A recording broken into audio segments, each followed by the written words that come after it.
Welcome to the Tailgate Tailgate Show. The tailgate show for the tailgaters. Done by the not-so-ready for prime-time pickers. Hosted by the Lunch Eaters Man of the Year and legendary broadcaster Bill Bubba Bussey. You only thought you knew college football. Call Mama Moon and saddle up for a football experience. Now, here's Bubba. Hello again, everybody, and welcome to the Tailgate Tailgate Show. It is the tailgate show for the tailgaters. I'm your host, Bill Bubba Bussey, your semi-retired, mostly washed-up host, formerly of the Rick and Bubba Show, and now the captain of Bubba on the Lake, and of course, this podcast, or radio show, depending how you're getting it, the Tailgate Tailgate Show. Joining me tonight is Hunter Bussey. Hunter, how are you? I'm good, Dad. How are you doing? You a little on the weather, I hear. Yeah, a little bit. Doing a little bit better today. My voice has been coming and going, so hopefully while we're recording, all is well and we can get through this. No guarantees, though. It's that time of year. Listen, the big question, you got any food left over from the big party you threw last night? Tons.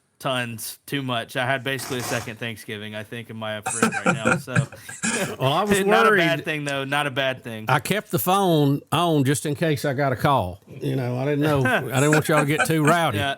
No, yeah, it was a lot of fun. It was a lot of fun. But, yeah, hopefully next time we can get everyone there. And it's just that time of year. It's hard, you know, so. Oh, it is. Yeah. It's crazy. There's a lot going on, just something all the time. And then you have things that happen. You might have funerals or hospital stays. You know, we've been through all that. Know. You never know. Yeah. Also joining us, he's been a regular this year. He loves the Colts. Nathan Hall. Nathan, how are you doing? I'm also a little under the weather. Mine's more emotional than physical because after being strung along for 12 weeks thinking the Colts have arrived, this is our year, we're going to make a deep playoff push, we now have a 44-year-old retiree playing quarterback. Most of our roster is injured. We have one of the hardest stretches of our season coming up, some of the best defenses we're going to face all year. And as a sports fan, I live in nothing but pain and despair. I've come to accept it. And hello, darkness, my old friend. I've come to talk to you again. Well, you're doing a good job, and we usually don't talk about pro sports, but we'll have to chime in on that a little bit. I want to ask you, since we're on the topic, has Philip actually been given the job, or was he just requested to come and do a tryout and walkthrough? Philip was called on Monday by Shane Steichen, coach, and Chris Bauer, GM, in desperation mode because Riley Leonard, who was our Notre Dame draft pick at quarterback, he's injured. Anthony Richardson, who was supposed to be the face of the franchise, broke his orbital bone in a freak accident in warm-ups earlier in the year. That's the most Colts thing that could ever happen. And in a panicked scramble, they called Philip Rivers, who's been coaching high school football down in Fairhope at St. Michael's, and said, "Do you have any gas left in the tank?" And Philip Rivers put down the bag of Doritos and hopped off the couch and said, "Let's run it back." And I continue to live in sports hell, and I will never escape. Well, it is a shame because Indiana Jones was having quite a year. It was good for the Colts, but you know, the season is so long now. Very few teams get through with, without some major injuries, and you just got to have that next man up mentality. That's it. And I don't want to put all of the Colts' downfall on the injury. That's what the delusional Colts fans among us will say. We were collapsing before Daniel Jones got hurt. That was the icing on the cake. But the collapse was obvious to people that know anything about football. It started about 4 weeks ago when we went to Pittsburgh and turned the ball over about 6 times. And other than the kind of, fluke Falcons win in Germany, it's been a disaster ever since. So it's been tough, but we'll keep pushing through, and next year is our year. Next year is the Super Bowl season. That's how it goes. Well, Nathan, take gratitude in this. The Colts have won a Super Bowl. Try being a Vikings fan. This is our standard operating procedure. We actually have a decent quarterback, and we can't keep him on the field. And I told Hunter, I said, there's some of these guys, they just have a habit of getting hurt. I don't think that it's, I don't think they're soft or I don't think they got weak bones, but they just seem like they always end up being hurt. And if you can't keep a player on the field, he's no good to you. That's it. And it's like you said, the season being longer plays a role. And I think I talked about this with my brother a couple days ago. Another obsessed Colts fan.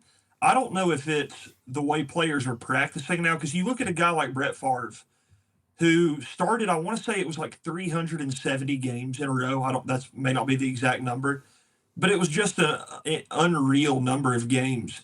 And there's no way you play that many games in a row without you have a broken leg in some of them and a broken collarbone in some of them and a ruptured this or a torn that. And I think we're just in a day and age where if you sprain your pinky, the training staff is putting you on IR and holding you out for 4 weeks. And there was a time in the NFL when you could be on the brink of death and they're going to roll you out there and let you play if you so choose. So there are a lot of things that play into it. But when it comes to the Indiana Pacers and the Indianapolis Colts, what can go wrong will go wrong. Lucas Oil Stadium was built on a Native American burial ground. Listen, it ain't the only one. I think Jordan Hare may have something to do on that down that way too. 100%. But I couldn't be a bandwagon fan, and I think we all kind of share that sentiment. It'd be so easy to say, I'm an Eagles fan, I'm a Chiefs fan. You got the Vikings, I've got the Colts. No, Nathan, I am a bandwagon fan. See, I will move around because I think it's really dumb to keep cheering for a team that loses all the time. You know, I'm becoming. I used to think the way that you do, but I am changing that because I ain't got that many more years to be a fan. Let's be honest. I want to have a winner. You know what I mean? Good Lord. And I started kind of pulling for the Chiefs, and then they've gone down the pipe. So my Colts thing, when I watch the Colts, I can watch them throw 6 picks and fumble and lose a game, and I'm going to be mad. I'm going to yell at the TV. But I think of the donuts at Long's Bakery in Southport, Indiana. I think of the snow hitting the window at my grandparents' house over Christmas break, and there are just too many ties. It's an emotional connection, and I'm an idiot for falling for it time and time again. I'm not denying that. I'm torturing myself mentally and emotionally every year, but that's my lot in life. That's what I was put on earth to do, was to suffer and be tortured by Indianapolis sports. Yeah, I'm the same way with Auburn football. The amount of times that I've had toilet paper hit me when people missed the tree lines and tumors, it's just the same way. So. Well, Auburn fans understand it. Look, it's not going real good for Auburn right now, but they have won a national championship. You've been to one that they won, and you went to one they should have won. Yeah, but so they've at least been up there playing for it. We don't have a guest picker this week. We do have one of my neighbors, Bo Lewis, who is sitting in, and he was picking games back before there were face masks on the helmet, but we could not come to terms on his contract, so he refuses to get on the mic tonight. But we'll keep working on that. But we're glad that him and his wife Bridget came by. That's one of the great things where we live. We have a lot of good neighbors, and they come by and visit, and it's always fun, and we always enjoy the fellowship. Yeah. Hunter, hey, rest assured though, we will have a guest picker next week. It's just, again, the time of year everyone's got stuff going on right now. I think we've already got one lined up, and he's going to be very special if we get him. Yes. Hunter, I've got to ask you something. I'm looking at these picks from last week, and I'm not too sure you didn't make a mistake, because you got me down as 2-5. That's the first time I've had a losing record. And if you just play the percent, I'm almost an 80% picker, and that doesn't look like what an 80% picker would do. Well, when I went through all the picks, it was one of those weird weekends where with conference weekend, like all the picks that we had should have been what happened, and it's just not what happened. I thought Bama was going to win. I thought Virginia was going to win. I thought Ohio State was going to win. Yeah. And none of us picked them, and Caleb Castile did, and Caleb Castile was like, where's my air horn belt? Because he was like, I picked Duke and Indiana. So props to Caleb. He actually won the week going 4-3, which usually our guest pickers have not performed that well. All of us went a blistering 2-5, which that puts us back into the primetime pickers, or not ready for primetime pickers category, I think. Where's my buyout? I need a buyout. I need an $80 million buyout, and I will go to the house. Yeah, we all do. Gosh. Well, there's not a lot of games to pick, but there's a lot of topics we want to cover. One of those is Notre Dame. That's kind of been the big story. They were all butthurt because they didn't get in the playoffs, and they have decided to have a protest and opt out of going to a bowl game. And, there were several other teams that opted out, and it gave the option for some 5 and 7 teams to go. Auburn was one of those. They officially were asked, and they opted out too. Now, their situation is a little different with a new coach coming in. I could see that would be, they've already put the pads up. So yeah, and the roster's already been moving around. Like it didn't make it. Everyone's like, ragging on Auburn for not going because Notre Dame didn't go. It's like, y'all, it's two totally different situations. Well, did Notre Dame? Let's just jump into it. Did Notre Dame have a legitimate gripe here, Hunter? What do you say?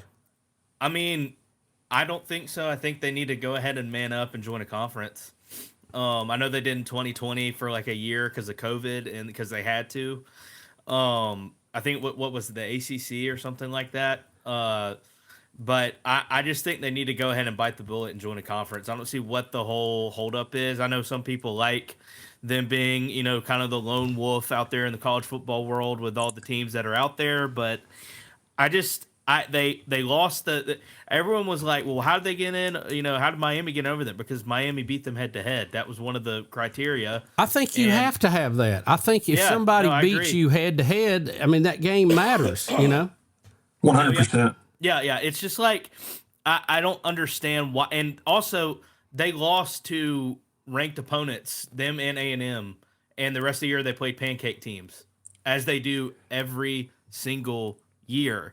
Like and they're a great program. Don't get me wrong. I like the pageantry that they have, but they're the media darling, as his dad calls it, and they've been like that when he was a kid. They've been like that now, and they're probably going to be like that in the future. They need to man up and join a conference. It's that simple. It's not hard. Well, one reason they didn't do that for a while is they got their own contract deal with NBC, and they could make more money being independent than they could splitting conference money. Now, all that, and they think they have a brand that is nationwide, and thus, they're kind of above it all. But with this new playoff system, case in point, what we just saw, if you win your conference, you're going to be in, and they wasn't in a conference, so they didn't get in. I think everybody ought to have to go through some type of playoff, which a conference is, and a conference championship. And, the committee has made it pretty clear they're not penalizing people who lose in the conference championships, not heavily. They do a little bit sometimes. Didn't really punish Alabama. No. But is Notre Dame do you think there's any, and Nathan, I'll go to you on this, is there any justification? Alabama has 3 losses. We never thought we'd see 3 losses in the playoff. You talk about the media darling. I really think it's Alabama still, even over Notre Dame. In 2017, Auburn went to an SEC championship, got beat 28-7 in Nick Saban Stadium in Atlanta, Georgia, by Georgia, and they got bumped back out of the playoff. And you know what? If that's the committee's decision, if their sort of thought process is you perform that poorly in a conference title game, we got to bump you back. I respect it. Whatever. You fast forward to 2025, Alabama gets throttled by Georgia. They don't move back. There's no explanation for it. Now, we can argue Notre Dame and the schedule, and they should be in a conference and all that. But talking about Alabama, their 3 losses, it makes 0 sense to me. But I want to talk about the earlier Notre Dame question about, are they pouting and taking their ball and going home because they didn't get to go to the playoff and now they're sitting out of the ball game? Playing in bowl games in 2025 is the stupidest thing that a coach can do. And here's why. Tradition in college football is dead. We all know this. Bedlam doesn't even get played anymore. Yeah. USC is in the Big Ten. Tradition doesn't exist anymore in college football, as much as some people want to hold on to it. And there was a time in college football when it wasn't national championship or bust. It was, okay, we didn't make it to the national championship, but we get to go play Michigan in the Sugar Bowl. You can remember a time when it was a big deal to go play in the Rose Bowl or the Sugar Bowl or the whatever bowl. And now I'm going to take guys off my bench and give them NIL transfer tape playing against Arkansas State in the Pop-Tart Bowl or the John Deere Bowl. It makes 0 sense. As a coach in 2025, your whole thing is, can I retain my roster? Can I keep guys on my team? And you're going to have, because the good players aren't going to play. Yeah. Yeah, they're gonna make business decisions just like these coaches, which goes back to the thing we've been arguing all along. The NCAA has been the 800-pound gorilla. They were not reactive to what was going on in the country. Times were changing. They should have seen this coming. They should have made an allowance for players to be paid or to be shared in the money. But, oh, no, they wasn't going to do that. Somebody carried them to court, went all the way to the Supreme Court, and they defanged them. They absolutely took away. Then they went back again, and they got beat again. And it's just left them, they're like, well, we have no power. But this is what you ought to be doing is setting the schedule. And what they ought to do is say, and Hunter, you pointed this out before, when the confetti falls, that's when coaches can talk to other schools. That's when you fire your coach. That's when you hire your coach. Give it 2-3 weeks, then open the transfer portals after that. Let that go for 2 or 3 weeks, and then get back and play ball again. I mean, how complicated is it? It shouldn't be that hard to do. Like I mentioned last week, like in the NFL, free agency doesn't start till after the Super Bowl, or at least a couple months after the Super Bowl. Yeah, look at that. That example. Yeah, like what's wrong with that format? Like, I don't understand why it's so hard to just do that. Like, why can't everyone agree on that's the right thing to do? Because it's ridiculous that Lane Kiffin is now at LSU and he's not coaching his team through the playoff when Ole Miss has a legitimate chance to win a title. It's just ridiculous. And make it even stranger. Okay, speaking of Lane Kiffin, most of his offensive coaches have gone back and they are coaching, but they won't let Lane Kiffin coach. Now, look, if I'm Ole Miss under the current thing and you want to leave, I would do what they do. I say, hit the road, pal. You either with me or you're against me. Get out. But, again, look at how this turns out for the players. Look, it's all business for everybody now. I got it. But it's just ridiculous how this has ended up. All right, we're going to take a quick break, and we'll be back. We're going to debate the Heisman finalists that were invited. We have some strong feelings about that, and then who will eventually be the winner of that, and a whole lot more. You are listening to the Tailgate Tailgate Show. It is the not so ready for primetime pickers. We certainly proved that last week, and we'll be back right after this. You know one thing I love about Buffalo Wild Wings? You can get wings with any of their 26 sauces and dry rubs for takeout and delivery. That's like bringing an entire B-dubs home with you, which you can't do. I tried. I've knocked down so many walls, only to then be told to halt construction because I'm not zoned to be a sports bar. Kinda just looks like a big pergola or something because of the lack of walls. At least these 26 sauces and dry rubs are available to go. Buffalo Wild Wings. Let's go sports bar. Attention business owners, print buyers, and production managers. Guaranteed Labels is here to help you focus less on your printing, labels, decals, and focus more on growing your business. Guaranteed Labels wants to be your reliable printer. Quality, on-time shipments, and stock programs set us apart. If you're needing to focus less on your printing and more on your business, trust Guaranteed Labels, 205-640-4552 or GuaranteedLabels.com. Guaranteed Labels, still sticking since 1988. Land is more than just dirt and timber. When you manage it, you're a steward of wildlife and a caretaker for future generations. The Management Advantage was built for people like you. For over 20 years, they've shared proven knowledge from some of the nation's top land and wildlife managers. From food plots to predator control, it's education that turns passion into a lasting impact. Have the advantage on your property. Subscribe on YouTube and follow the Management Advantage on social media today.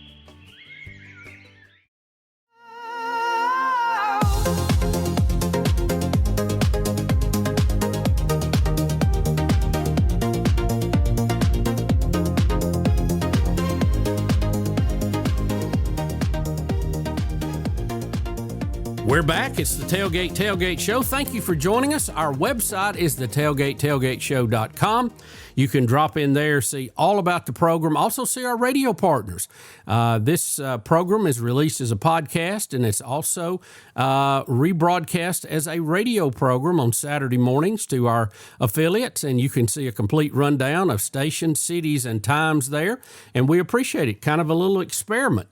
that we've been doing, and we appreciate our radio partners pulling up beside us and working with us on this. All right, it is Heisman time. We have the finalists. Hunter, who all is going to New York City? Yeah, so right now, as it stands, the official finalists are Indiana quarterback Fernando Mendoza, Ohio State quarterback Julian Sayin, Vanderbilt quarterback Diego Pavia, and Notre Dame running back Jeremiah Love. So what do you think about that list, Hunter? We'll start with you. What's your feeling? Yeah. Anybody left off of that? I mean, you know how I mean, it's a long shot that he would be on there, but I think Cam Cook should have at least gotten an invite considering he leads the nation in rushing. But Yeah, that's a whole you're nother talking thing. about the running back from Jack State. Yes. He's in Conference USA, so it's one of the smaller conferences, and did not get a lot of attention. He had transferred here, I think, from TCU, wasn't it? Yes, correct. And he has had an incredible year.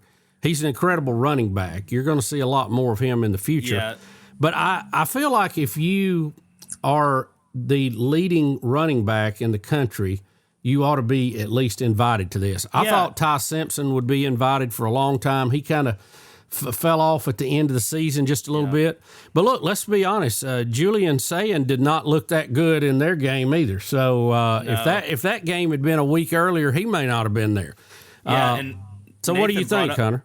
Yeah, Nathan brought up the point last week, I believe, that the Big Ten championship was going to be kind of the deciding factor in the Heisman. And I said this, I think it was the Penn State game, because I think that was his Heisman moment, if not drive.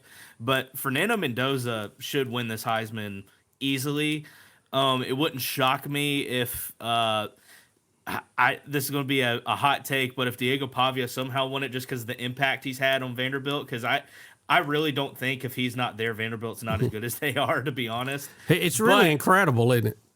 Yeah, it is. But that being said, Indiana's undefeated. Fernando Mendoza is playing really good football. His speech, I don't know if y'all saw his post-game speech to the media. It was really good.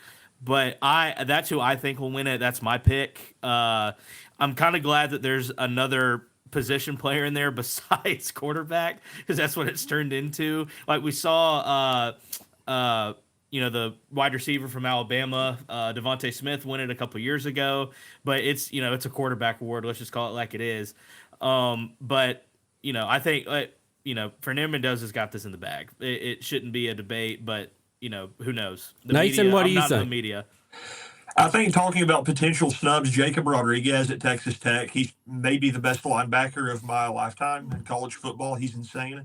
Yeah. I don't know how he wasn't invited, but it's like Hunter just said, this is the quarterback invitational. I mean, we might need to change the name of the award. Outside of Travis Hunter and Devontae Smith, yeah, it's the quarterback invitational. I agree. It's got to be Mendoza. Looking at the stats between Pavia and Mendoza, it's close. Basically the same completion percentage, similar passing yards. The interceptions are close. On paper, it's neck and neck. So then it kind of just comes down to the clutch moments. How did they make you feel? What were they able to do with their backs against the wall? And Diego Pavia, as good of a season as he had, the dude was a turnover machine in Bryant-Denny Stadium. And that was the game where everyone in the country was watching to see how does he react to the hype. He had beaten Alabama the year before, and can he do it again in the biggest moment? And it was a disaster. Now that's sort of the only game like that he's had. But when you do that in the biggest game, it's going to hurt you. Then you go over to Mendoza, like Hunter said, that Penn State game was insane. Oh my gosh! I mean, that's. I remember where I was when that happened. Yes, that's that going is to be one one of of the those games plays where you remember where you were. You remember how that play made you feel. The little Tony toe tap in the back of the end zone was insane. It was. And then I'm watching the Big Ten championship, waiting to see between him and Sayin who's going to kind of have that moment. And on the 3rd and 6, I believe, with like 2.5 minutes on the clock. Correct. And you're thinking, okay, Cignetti is going to probably be conservative here. He's going to force Ohio State to take that last time out. And Mendoza rips a 30-yarder to Charlie Becker on one of the cleanest boundary, like fades to the boundary ever. Back shoulder, beautiful. Crispy. That's Crispy. another Heisman. That is another, like, dude, give this guy the Heisman. And Johnny Manziel came out and I like Johnny Manziel. He's one of my favorite players. But he's talking about like, oh, we're going to call basic fade routes Heisman plays now. This is not a practice scrimmage fade route. This is Lucas Oil Stadium in the Big Ten Championship against the undefeated defending national champs. You've got to make a player. You're punting the ball to Ryan Day and Julian Sayin with 2.5 minutes left. Yeah. And he throws one of the clutchest passes. So yeah, I mean, it's a pretty easy decision, Fernando Mendoza. But because Diego Pavia has been so, what's the word, flashy, maybe? He's been so kind of in the media, and it's been like a sensation, like sweeping the nation. Pavia, kind of mania. I could see him giving it to him because college football has kind of turned into, it's the ratings and the business and the money and all that. But if we're talking from like who deserves the trophy, it's got to be Fernando Mendoza. Yeah. Isn't it funny? 3 years ago, if I told you guys we were going to be sitting here talking about Indiana and Vanderbilt and how good they were, and that their quarterbacks were up for the Heisman, people would have put you in a net and wrapped you up in white clothes so you couldn't hurt yourself and put you in a rubber room. No offense. Yeah. Yeah, and rightfully so. 10 years ago, that was an absolutely absurd proposition. Oh, I think it may have been 3 years ago. I mean, it's just unbelievable. Yeah. The real question with Diego Pavia going to be in New York, will his mother be there, and what will she be wearing? I don't know. She will be there with Theo Vaughn sitting in the front row. Good Lord. Oh, my God. I love what Theo a Vaughn. funny story that is. God. I think Diego's pushing for it, man. I think Diego wants to be, barbecuing on Saturday nights with Theo Vaughn. His mom is obviously single, right? Is she widowed, divorced? What's the deal on that? I don't know. No idea. She's a little flashy with her dressing. I'll say that. Good Lord. You got to get Theo's attention somehow. Well, she did. Theo Vaughn might be one of the funniest human beings to walk the earth right now. The dude is just he's unfiltered, but in a good way. Has he been a Vandy fan for a long time, or did that kind of start with Pavia? I have no idea. Here lately, he's been all about Vanderbilt football. I think those boots got his attention. I don't really get the Theo Vaughn thing. I see how he can kind of be funny, but he's not as funny as what obviously the nation thinks he is. I don't think he's that funny. He's kind of goofy, but you know what I mean? Maybe it's an age thing. He's not one of my favorite comedians. I think it's a very, it's a specific taste. There are people that love Theo Vaughn and people that, I don't dislike Theo Vaughn. He's just not in my top list. Yeah. I mean, Nate Bagazi, I can see. He's funny. I've gone to see him. I don't know. Vandy guy. Another Vandy guy. I don't know that I would buy an expensive ticket and stand in line to see Theo. But Diego Pavia would, and that's all that matters. I think I would like to be behind the scenes on Theo Vaughn's podcast just because of I don't know if you've ever watched or listened to Theo Vaughn's podcast, but it is to me, if you're just if you turn your brain off and need something to listen to and have it on the background, you'll catch yourself laughing a little bit. Well, usually that's why the people tune into this show. If they want to let their brain be turned off. Hunter, I wish you would sit up in that chair looking at half your face. It's driving me crazy. We can see each other even though you cannot. Yeah. So that I agree with you guys. Love is good. I mean, all of these guys are deserving. Without Pavia, Vanderbilt, I don't think is even on the map. Sayin has had a great year, although I don't think he's played the competition. And when he did, it didn't go as well. They only scored 10 points or whatever. Mendoza would get my vote if I was voting tonight, and I don't get a vote, but if I did, I would check the box for him. He's been impressive every time I've watched him play. And hey, what about Indiana? I mean, you're talking about coming from nowhere the last 2 years. Good gracious. Yeah, Coach Sig is legit. I think he's going to have them ready, and they're going to make a good run, I think, at this title. Well, we'll find out, because at this point, you're going to play somebody good every week. There's no pushovers, no homecomings, nobody I can rest on. You're going to have to bring your A game every week, or you're going to go home embarrassed. And I'm sure we'll have some blowouts along the way with this for sure. All right, we're going to take another break. We'll be right back. It's the Tailgate Tailgate Show, the tailgate show for the tailgaters. we'll be back, and we're going to look at a couple of matchups that we do have on the list this week. It's a little thin picking, no pun intended, but we'll look at some of those games, and next week we're going to have a whole bunch. So yeah, that's when the playoff actually starts. Yeah, we'll really get into the deep part of it next week. So we'll be right back. Stay with us. It is the Tailgate Tailgate Show. Hey Auburn fans, this is Lois Ann Murphy, your owner-operator of Chick-fil-A Alex City, located on Highway 280. As a former Auburn cheerleader, football is my favorite time of the year. Tailgating and Chick-fil-A are a perfect match. Let Chick-fil-A Alex City take care of all your catering needs. We have a variety of trays, nuggets, mac and cheese, grilled cool wraps, and more. All are perfect for your tailgating needs. Place your order through the Chick-fil-A app or call 256-289-7955 and War Eagle. All right. It's a beautiful day for football here at the stadium, and we're just about ready for kickoff. Score 0-0. And suddenly, I'm in the mood for a Coke Zero Sugar. Real Coke taste, zero sugar. Now that's a winning combo. Yeah, crisp, refreshing. That hits the spot. When it comes to great taste, Coke Zero Sugar's always on the scoreboard. Coke Zero Sugar. Real Coke taste, zero sugar. On the water or off, experience lake life to the fullest at Russell Lands on Lake Martin. Want to know what's going on around Lake Martin? Check out the calendar of seasonal events that include Fridays on the Green, naturalist events, fireworks, concerts, poker runs, boat shows, juried art shows, boat parades, and much more. If you're here for the weekend or if you've made your home at the lake, Russell Lands is where community and the land come together. To learn more about upcoming events, visit russelllands.com. Come see what lake life is all about.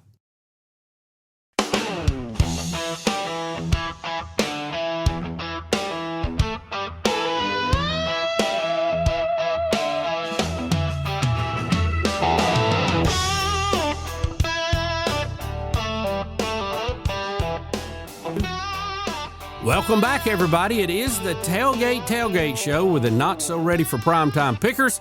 I am your host, Bill Bubba Bussey. I have my son, Hunter Bussey, along. Nathan Hall is with us, and we do not have a guest picker this week. Kind of light on the schedule of games. It'll get much more interesting next week, and we'll be back with all that, too. But we do have a few games to talk about. One of them is Army and Navy. Guys, how do you feel about this game? I'll tell you, growing up, it used to be on the same weekend as Auburn and Alabama when I was a kid. And they would play first. And I was so aggravated when they would be running long and I'm wanting to see the Auburn-Alabama game on. And it used to drive me crazy. But I tell you, as a grown-up, I have learned a great appreciation for these young men who are going to go and defend our country, and to watch them play and the rivalry and the pageantry. And I love the stories they do about each of these players. You know, they'll tell you about a linebacker, and they'll tell you about what he does and what he's going to do in the military. And, you know, he does this or does that. It's really impressive what these young men do. But they're going to get out there and play some football. Hunter, how do you see it? Yeah, I wanted to preface this too. It's one of my favorite games, and I'm glad they do it. It's like separated outside of conference weekend and rivalry weekend. It's kind of set alone, so it's kind of like a prerequisite to the Heisman, which is what makes this, the sport great. But this game in particular, I just love the pageantry. Like you said, the stories they tell, depending on, who the president is, he'll be in attendance, and other forms of people in the government. So it's a cool game to watch. If you never have, I encourage you to tune in. But that being said, this game is always a toss-up every year. I feel like maybe one year, a couple of years ago, it was all Navy. But I think this game's going to be a toss-up this year. But I think Navy's going to win this game. I know Army runs a fun offense, but Navy, I think, has more of the grit to get this game done, and I'm going to take Navy by 3 points. Nathan, how do you see it? Yeah, first of all, this is one of those games that is worked up, as we like to get, about football and me with the Colts and Auburn and this and that. This game kind of puts things in perspective and reminds you that there are bigger things at play than college football. What's interesting to me about this matchup is I heard somebody make a joke. It may have been on College Game Day that last week that the first team to complete a pass is going to win the game, and that's kind of how it feels sometimes. It's always just a run heavy slugfest, and I mean, what else do you expect from the Army Navy game?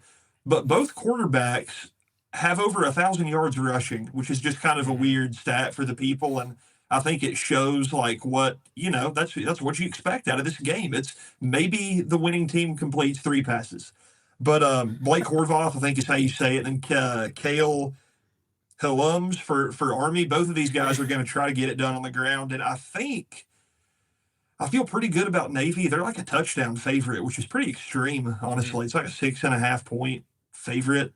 They're 9-2. They beat Alex Golish, South Florida, put up a lot of points. I think they scored like 40 points against South Florida. So Navy is the more explosive team. And I feel better about picking Navy, but it's the way that I've picked this past sort of slate of conference championship games. Army's going to come out and win 42-7. It's going to be Hail Mary after Hail Mary. It's just nothing but pass plays. Johnny Manziel at quarterback, but it's I think it's going to be Navy. But I think you feel good no matter who wins this game. You feel like we're in good hands no matter what. Like it's a win-win scenario. So I'm going to go with Navy, but I'd be totally fine with Army winning this one. They do both of them have historically run the option, kind of a wishbone or now a flex bone they call it. And if you run that offense against a team that does not see it, it can really. You can really do good with players of less talent because of the trickery, because of the illusion and the whole system of just getting 3.5, 4 yards of play. And the most important thing, you keep the other team off the field. But it doesn't really play when you play Army versus Navy because both of them kind of run that offense or have historically. So they practice against it. They see it. It doesn't catch them by surprise. So you do have a lot of low-scoring games where defense will rule the roost. But I'm with you guys. I think Navy will probably pull this out. They're about a 6.5 point favorite. But a case in point, and you guys, I don't know if you remembered or not, but many years ago, Army played Auburn in the, down in Shreveport. It may have been the Poulan Weed Eater Bowl back then. And they were giving them fits with that option and Auburn had much better athletes than they did on the field. Auburn ended up winning, but I think it was at a field goal right at the end of the game. So they can really give you some problems. And we all remember Georgia Southern giving Alabama so many problems. That was what we call the 10-horn game. So we'll see how that plays out. Another big story in the early playoffs, or the early bowl games, I should say, and this is one very close to home, we will see the renewal of one of the most hated rivalries in the country that has not played since 2001.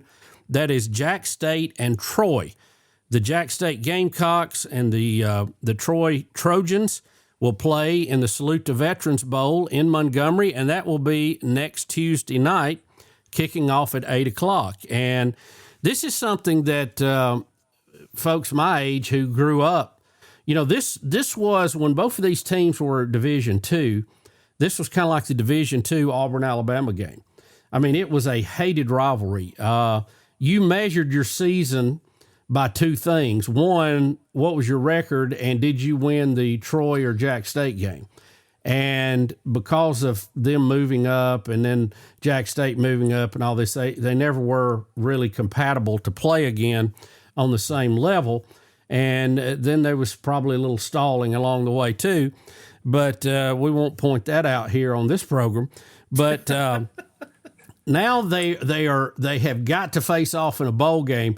Many of us are hoping this will be the initiation of the home and home series beginning again, because for both teams, it was their biggest game of the year. They had people hanging on the fence to be a part of this game. So they will kick it off Tuesday night. Hunter, what do you think about this? Do you know much about Troy? I know you know a little bit about Jack State. Yeah, I know a little. I've been, kind of following Troy a little bit, with Jack State, and I think it's going to be a good game. I don't think it's going to be a blowout one side or the other. Like you said, this is a classic rivalry game. It's a rivalry renewed, which is exciting. I've never gotten to see it. At least I was born in '98, and you said they stopped playing 2001. Yeah, I think that was the last game. Yeah, so I'm excited to see this game. I really think if Cam Cook is playing, then watch out. I think if he gets hot, then he's always the X factor to me in any Jack State game, regardless of matchup. If he gets hot, I imagine Jack State won't have a bad time in Montgomery this coming Tuesday, but we'll see. We'll see what happens. But give me Jack State in this game by a touchdown. Nathan, how do you see it? I've got Jack State too, and I think they're going to have a bad taste in their mouth after last week. That was a really, JSU came up just short, but it was a really, really good game. I was glued to my TV. And one of the things that impressed me last week was Caden Creel has some wheels on him. Yeah. I mean, I knew he could make plays outside of the pocket, but there were a couple third downs that he just pulled a rabbit out of his hat. And I think Troy is going to struggle with that. Troy is not good on the outside. I don't see them containing him very well. And then we know what Cam Cook can do. He's arguably the best running back in the country. So I feel like, and with Troy too, early in the season when they went to Clemson and kind of gave Clemson fits. I mean, that was a close game until Clemson pulled away. And I thought that was before we knew Clemson was a dumpster fire this year too. but I thought, man, Troy, this is going to be an interesting season. And I followed Troy. I was kind of with them until they got to Arkansas State, and it was like, don't know about that, like a 13-point loss. And then Old Dominion beats them 33-0. Yeah, that was shocking. I had to jump off the Troy train because that was that's hard to look past. So JSU, especially after what happened last week, I think they are going to unleash on Troy. I'm looking for like a 24-point win. Yeah, well, the Crampton Bowl should be packed for this game because of the geographical location to Troy and to Jack State, and everybody wanting to see this rivalry kick back in. Troy's good. Now, I don't take anything away from them. They very well may win this, but, of course, I will have to pick the Gamecocks. And, with Cam Cook having such success, what we saw at the end of the year, teams were beginning to stack the box. They were bringing up 8 men and just daring Jacksonville to throw, and they've had to start being more efficient at that. And that's also where Creel's scrambling ability has come in, and it took a little bit of the load off of Cam. But he had a tremendous year. He led all rushers in Division I, and you're going to see a lot more of him in the future, I promise you. So I'm going to say the Gamecocks are going to take this renewal, and hopefully we will get a home and home out of this. It will be great for small college football to have this rivalry back and be the biggest game for both teams in our state. Yeah, I agree 100%. And expect a big game from G-Man, too. I'm not going to try to pretend to say his last name. Yeah, we don't. But, I expect him to have a good game, too, because he played great in Conference USA Championship. They just came up short, and me and Dad were at that game. We were texting Nathan too during that incredible. I'm going blank on the kicker's name, but when that ball shot up in the air after that hit, I texted Nathan. I said, "Oh my God, did you see that?" You have to love a kicker play. I know. Something other than kicking. And Jack State was struggling. I mean, it was 12-0 at that point. Kennesaw had just got a safety to make it 12, and Jack State decided to kick off instead of punt. And they kicked off, and the kicker went down there and just decleated the guy, and he threw the ball up. It was crazy. It was crazy. That ejection was soft earlier in the game. I forget the name of the poor guy that they threw out of the game, but that was a horrendous call. Well, again, some of these calls that we've got, we need to have a giant conference and get rid of about 20% of the rules. We need to keep safety. We need to keep fairness in. But some of that, when you see the receivers, when they'll switch sides and 2 will step up and 1 will step back or whatever, because you don't have so many people on the line and they all look to the referee. What difference does 1 step make? Who cares? That is so ridiculous. That is nothing. And the one that always gets me is when you have a delay of game which the reason you don't want to delay a game, you want the game to keep moving, right? You don't want people to take too long, so you penalize them if they do. But when you penalize them, you stop the clock. You have to tell everybody, march the ball. I mean, you're delaying the game more when you have a delay a game. So I say, let's change the delay a game to just let them play the play and then take a timeout away from them. And then just keep rolling. Baseball finally realized people are not watching our sport. We need to do something to speed this thing up. And I agree. I think college football needs to do the same thing. Especially those West Coast games that kick off at like midnight. Like that's Could you imagine that? Oh my gosh. And I want a clarification on what pass interference is. We see them go down through there chicken fighting, nothing. Then you'll see it at a critical moment, and they'll be chicken fighting, and the flags are everywhere.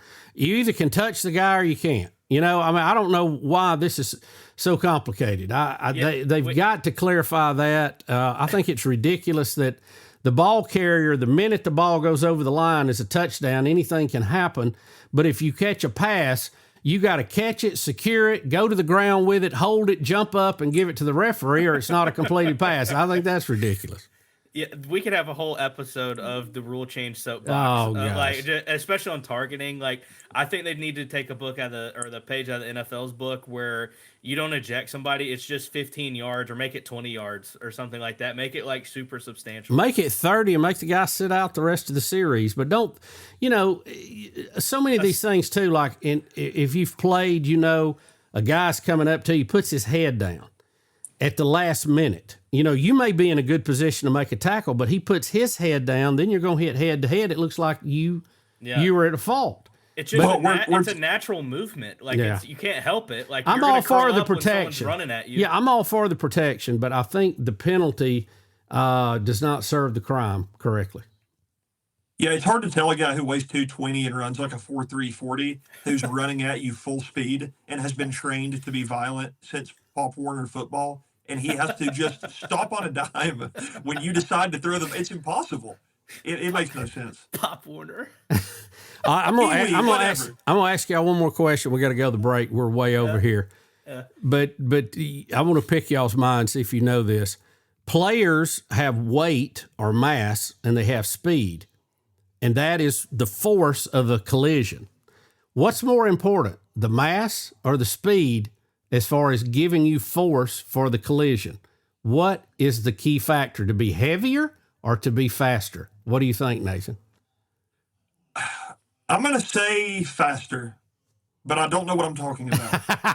Yeah, I was about to say, I feel like speed's got to play a factor. I'm trying to picture it. I have no idea what the equation would be, so I'm picturing Darren Sproles running at me full speed, right? Versus like Derrick Henry, versus like Derrick Henry sort of trotting into me. And I think Darren Sproles at full speed, full tilt, is going to do more damage than Henry at like 70% speed. All right. Well, this is important because this also plays into injuries on the football field. Force is equal to mass times speed squared. So speed is much more important than the weight of the person coming. Isn't that funny? You wouldn't always think that. You wouldn't think that. Darren Sproles versus Derrick Henry. Like, I mean, go with Sproles, you wouldn't think that, but that is the physics of it. All right, guys, we'll be right back. We got one more segment. We'll wrap this baby up. You are listening to the Tailgate Tailgate Show, and we'll be right back. Land is more than just dirt and timber. When you manage it, you're a steward of wildlife and a caretaker for future generations. The management advantage was built for people like you. For over 20 years, they've shared proven knowledge from some of the nation's top land and wildlife managers. From food plots to predator control, it's education that turns passion into a lasting impact. Have the advantage on your property. Subscribe on YouTube and follow the Management Advantage on social media today. Attention business owners, print buyers, and production managers. Guaranteed Labels is here to help you focus less on your printing, labels, decals, and focus more on growing your business. Guaranteed Labels wants to be your reliable printer. Quality, on-time shipments, and stock programs set us apart. If you're needing to focus less on your printing and more on your business, trust Guaranteed Labels, 205-640-4552 or GuaranteedLabels.com. Guaranteed Labels, still sticking since 1988. You know one thing I love about Buffalo Wild Wings? You can get wings with any of their 26 sauces and dry rubs for takeout and delivery. That's like bringing an entire B-dubs home with you, which you can't do. I tried. I've knocked down so many walls, only to then be told to halt construction because I'm not zoned to be a sports bar. Kind of just looks like a big pergola or something because of the lack of walls. At least these 26 sauces and dry rubs are available to go. Buffalo Wild Wings. Let's go sports bar.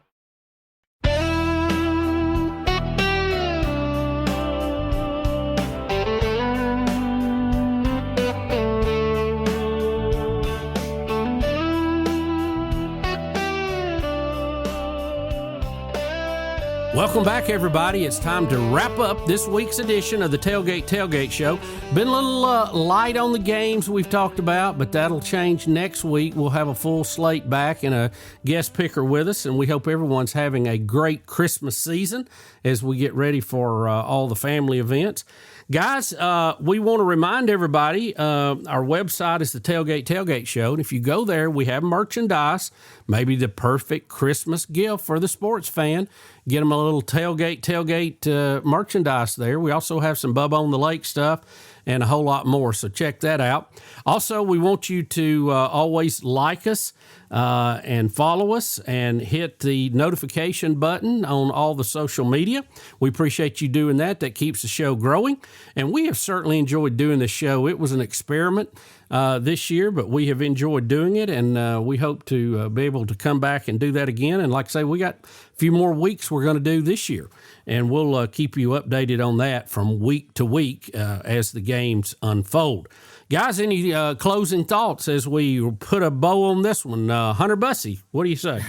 Yeah, it's been fun, like you were saying, to do this. It's one of those things where we talked sports on the couch growing up, and now we're doing it as a podcast, and we get to bring Nathan along too. So it's been fun, and who knows what we'll do outside of football with this. Maybe bringing some basketball into it, which might be a thing. We'll see. Who knows? But other than that, it's been a lot of fun, and I can't complain. I'm hoping next week we'll have some good matchups to pick from with the playoff as well as the bowl games. So we'll see.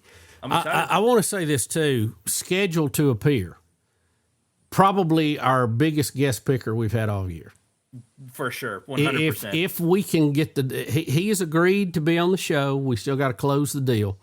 I think you all will get a big, big kick out of the guest picker next week. Almost like a 2-1, if you will. It's something else. Nathan, closing thoughts this week. Yeah, it has been a lot of fun doing the show. I've gotten a real kick out of it, and it's highlighted to me the parity in college football. That's something that I think we've all kind of been wanting the last decade or so. It felt like it was the same 2 or 3 teams every year. Hey, baby, you got it. My pick record, woo! I mean, it's either a lot of parity or I'm not so ready for prime time. It's one of those two. Hey, but yeah, it's been so much fun, and we're getting into the most fun part of the season. I know we're about to wrap it up, but these playoff games are going to be interesting. A lot of storylines to talk about, and I'm ready to see how it shakes out. Well, I hope we can do the show on in and get most of those. With all the Christmas parties and get-togethers, it gets a little complicated trying to put the show together. But we'll do what we can do. And let me say this real quick too. All of us combined have a better pick record than Stanford Steve on College Game Day. I would just like to point that out. Wow, I did not know that. I would just like that to say that makes me feel better. Yeah. It's like they need to. It used to be, what was his name? Bear. Now it's Stanford now Steve. He went to Fox, didn't he? Didn't Bear go to Fox? Yeah, he got a pay raise and got to go to Fox. Yeah, so. I think he was about 40%, so that was good. Anyway, no offense, Bear. We love you. We know you listen, and we love you. All right, guys. Thank y'all. This has been a fun show. We'll get back to business, so to speak, next week. We have a full slate of games, but we appreciate all of you tuning in. And again, hit that website. Be sure to catch the podcast or the radio broadcast, whatever's most convenient for you. We appreciate the sponsors that make this show possible, and we ask that you support them whenever you can, or just shoot them an email and tell them you appreciate them being a sponsor of the Tailgate Tailgate Show. Well, until toe touches leather again next time, guys, it should be an interesting weekend, and we'll be ready for the college football playoffs to kick in, and we'll have updates on these bowl games we've discussed this week. It is the Tailgate Tailgate Show. God loves you, and we do too. Catch you next time. Looking for your dream home at Lake Martin? Trust Adam Yeager at Lake Martin Realty. Adam's honest, hardworking, and puts you, the client, first. Every time. With his local expertise and dedication, he'll guide you to the perfect property, hassle-free. Whether buying or selling, let Adam go to work for you. Call Adam Yeager at Lake Martin Realty today, 205-914-0830. Lake Martin Realty is a licensed real estate brokerage. Terms and conditions apply.